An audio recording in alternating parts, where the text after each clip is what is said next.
everybody. Happy July. Happy July, everyone. Hi, Sean.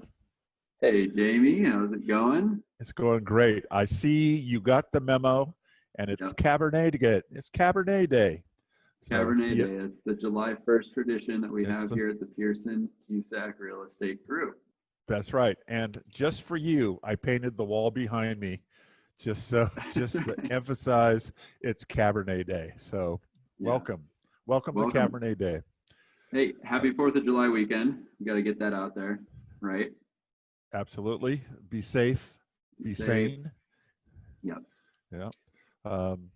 So here we are I can't believe it's July already. It's pretty crazy. And we just experienced June. And as we like to do is we want to give our followers a market update on what happened last month. And so Sean and I focus on a couple different sections of the market. So Sean, you know what? Last time I went first, I'm going to let you do it.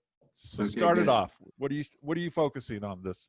Well, if you didn't tune into the last video, I had focused on that kind of Conejo Valley, but today we're going to look at Thousand Oaks, Newberry Park, where I just bought a house, and just wanted to share some statistics from last month, like Jamie said. So last month we had an average sales price of $1,023,000.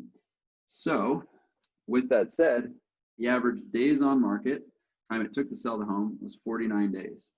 I went back and looked at spring of 2019, which is kind of that busy season, and up until that June mark, just to see how they differed. Average days on market were 61, so time has gone down about 12 days in terms of how long it takes to sell the property on average.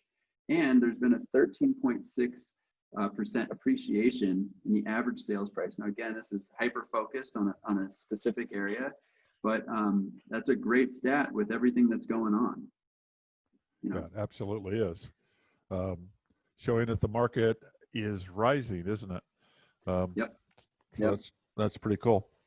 And how about you, Jamie? Well, I focused on that east section of the valley, where I call it home too.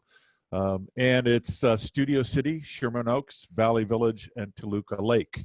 And so what went on there is last month we had an average sales price of $1,565,000. The average days on the market were 38 days. And I threw in a little average square footage. So, if you own a home larger or smaller, you can kind of get a feel of what the average is, which was 2,457 square feet. And a couple things that I thought would be fun is what was the highest home sold last month? And unbelievably, it was the sales price was $8,490,000. So that's a pretty good sale. And the lowest, and so this is quite a swing, was $675. So that was the highest and the low.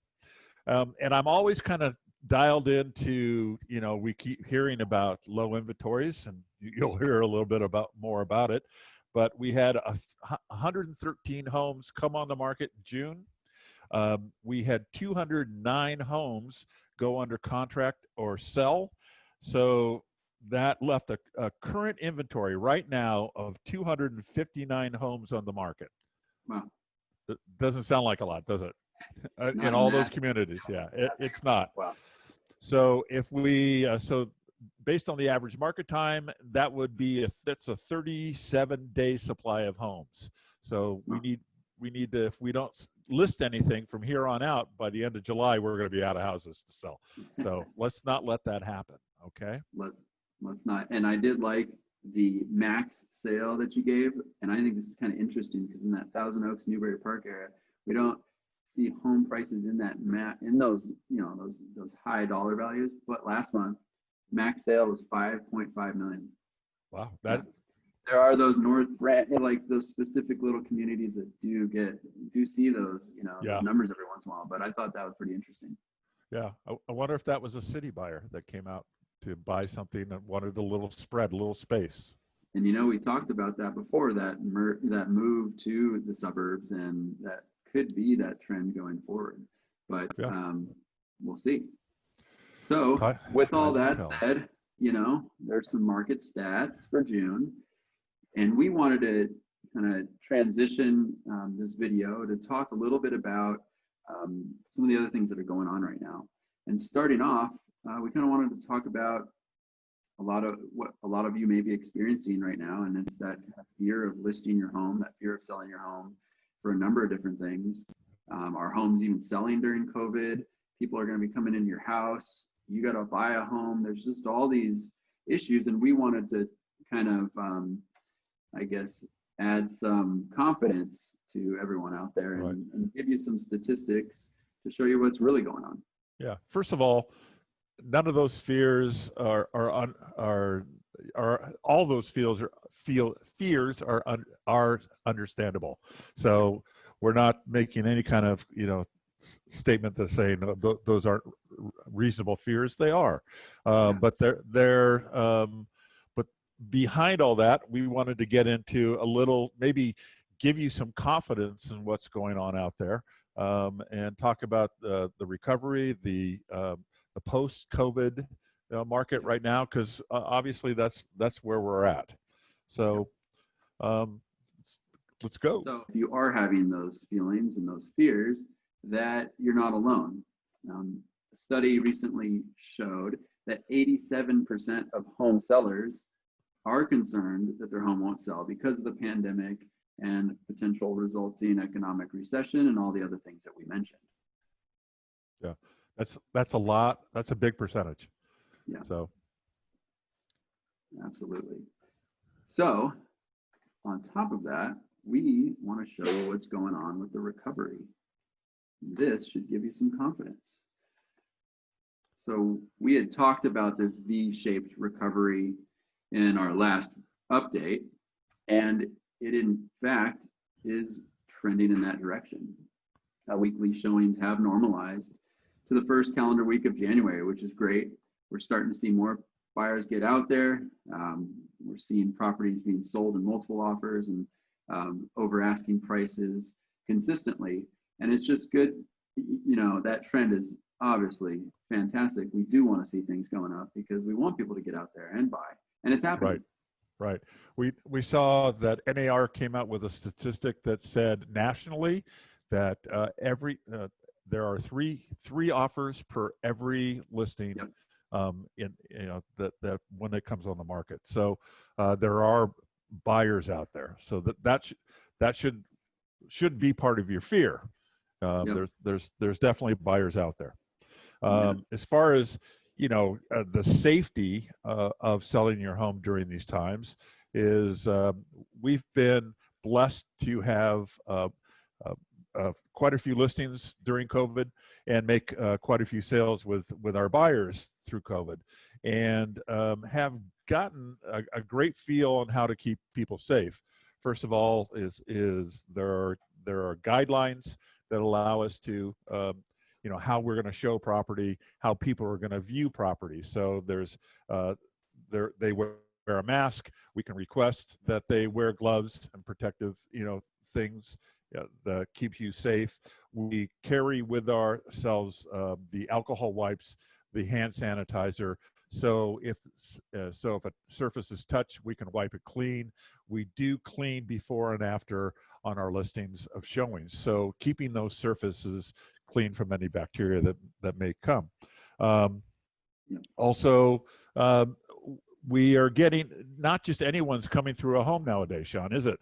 Yep. I mean, no, not at all. Listing agents are demanding more of a buyer. Yeah. So, like, what have you seen recently? Well, it's great, number one, because you're not getting the watered down visitors to your property. Most showings that I take my buyers on, and I know that Jamie and I, when we're selling a house, we require a pre-approval letter. So that means those people have jumped through a few hoops at least, and are serious enough that they'll go and do that and are willing to provide that, that information to you. And again, jump through those hoops to sign those documents that are required just to enter the property, just to see the property. Yeah.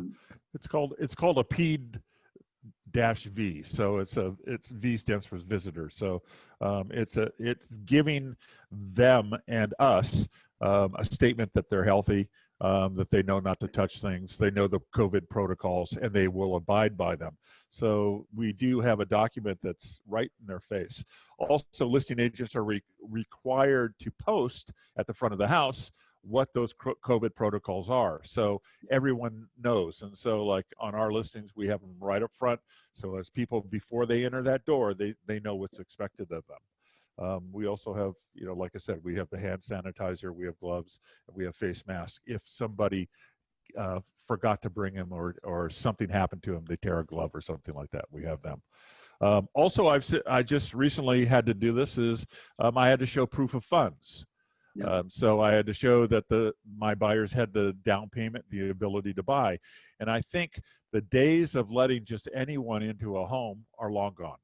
At least in the next, the new normal, so I'm thinking the next couple of years, we're probably going to see this last for a little while. And I know many sellers didn't like just anybody being able to come through their house. Yeah.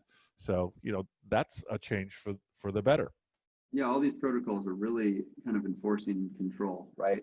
It's allowing that seller to have a little bit more control on who's coming through the property, when they're coming through the property, and how many people are coming through. You know what I mean? So right. I just think I think there are some benefits. And right. Again, we are practicing this on a daily basis and have, we really know what we're doing. We kind of got it down now. Yeah, we do. You do not have to wear Cabernet. That's you don't have. It's not a COVID-19 protocol. But we're willing to provide a Cabernet shirt. Yeah. Yes, we are. So let's talk about sellers who then have to buy. Yep. There are some great benefits right now, aren't there? The biggest Absolutely. one being interest rates. Yep. So I touched base with our lender. If you watched our previous video with Joe Parisi, I touched base with him just before this call to get a current update of where rates are. We'll go quickly through them. Conforming up to 510 400 is 2.99, so under 3%. High balance 510 to 765, 3.25%, and jumbos are about 3.5% with 0 points. Okay, still great. Good rate. Yeah, that's a great rate. Let's show this stat. So this is proof right here that rates are driving, what's going on, right? We've got this, the historic norm of 21% as percentage of income needed for a mortgage payment, right?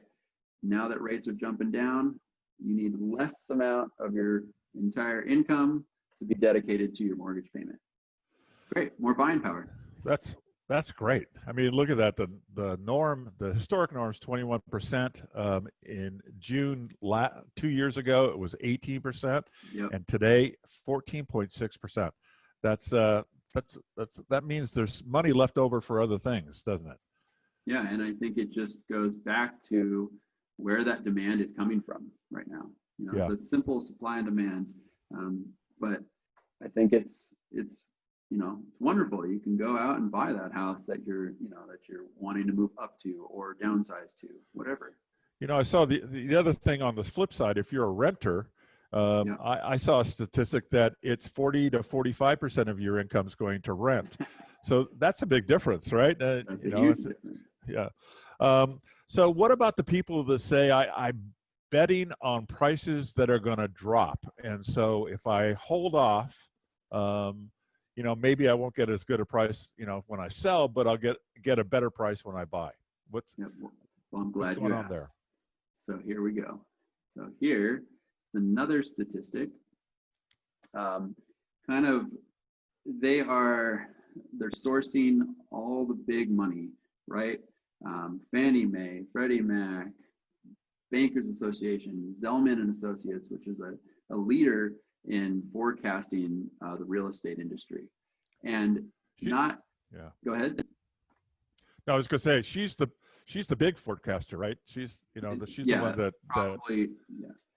who puts, her business or livelihood exists on her ability to be consistent and have result and show these accurate results and forecasts, right? And she's pretty ambitious in saying that we're going to see an increase of appreciation over the next 2 years. And all of them are kind of indicating that you will see some appreciation in the next few years. Yeah. Which I think is fantastic, right? That's why we buy. Yeah, not the doom and gloom that that everyone's thinking that's going to be. And by the way, I think this just came out, so this is based on COVID information. And you'll look, and as you look at Fannie Mae and NAR and Freddie Mac, they don't do multiple year predictions. So that's why there is an NA on 2022, is that their model doesn't do that. So it's not typical for them to provide that. So, and that's a pretty good spread. All of them kind of, if you're going to bet money on somebody, I would be putting my money on Zelman Associates. She's the, she's the Wall Street person. She's the one that's everyone's in Wall Street, looking to give them some guidance. And so she's been pretty right on in the past. Yep, absolutely. So that's that. We hope that you hung in there. We know that, our markets stats are stats, right? But I think they are important. They're powerful.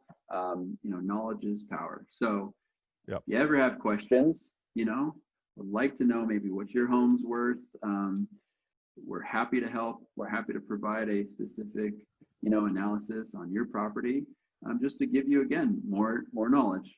So. Yeah, some of the analytical, sites you may go to think that one size fits all. We know it doesn't. Every home's different. It's an individual process, and we're happy to do it virtually. We can have a meeting virtually. You can walk us through the various chat, telephone chat mechanisms, or we can do it safely by coming to visit. Whatever works best for you, that's what we're willing to do. But even if you're just thinking about putting your house on the market, give us a call, because I think giving you down up to the minute information is very valuable, and we're happy to do it for you. Great. Right. So again, happy 4th, happy July. Happy July.